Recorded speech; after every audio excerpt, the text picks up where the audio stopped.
Have you ever played paintball? I've had a number of times and I love it. I remember the first time we played.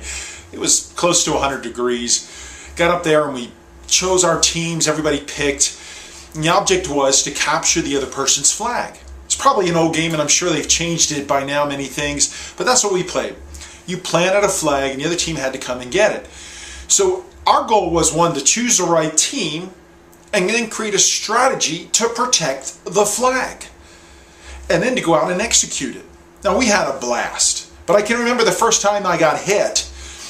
You're supposed to raise your hands and walk off so that everyone knows I'm out. You got the gun in the air and your hands in the air. Well, as I did that, right as I raised my hands that I was out, some little bugger shot me and hit me right in the armpit. Now, again, it was almost 100 degrees, so I'd taken my big shirt off and I just had a tank top on. So I had a bare armpit, and I don't have a lot of hair. I got to tell you, I whimpered a little bit as I walked out of the place. I still think I have the mark in my armpit from that darn paintball. Outside of that, we had a great time. But it reminds me of life. We've got to protect our flag. And my question to you today is, who's protecting your flag? And do you have a strategy to decide who you're surrounding yourself, who is on your team, how you're going to protect the flag, and then how you're going to execute that? Now, here is what your flag is. Your flag is your mind. It's the most important thing that you have. And more than any time that I can remember in my lifetime, we are so divided today. There is so much anger. All you have to do is turn on the news, or God forbid, get on social media and send out an opinion that you have.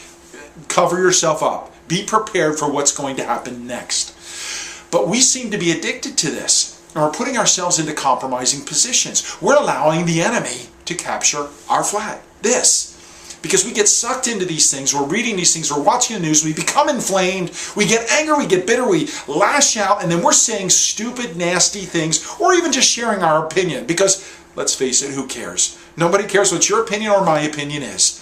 When we do those things, we get ourselves involved in that trap, the enemy takes our flag. And that means the game over. They control you because they know the buttons to push. They know what gets you angry, what gets you incensed. Stop reading this stuff. Turn the social media off. Pick up a book. Turn the darn TV news off and pick up a book. Do something positive and encouraging. Make sure you have the right team around you. Other people who understand how to protect their flag, which means they're not subjecting themselves every day to this nonsense that's going on around you. Because that means the enemy is doing exactly what they want to do.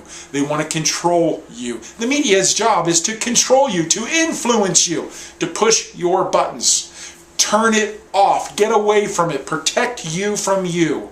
Set your team up. Set a strategy up to protect this flag.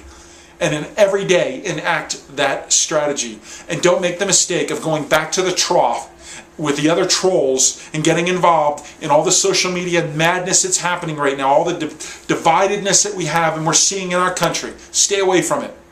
Protect yourself. Stay in the game. My name is Ed Carcarey. I'd love to connect with you at edcarcarey.com. Find your passion, you'll find your life.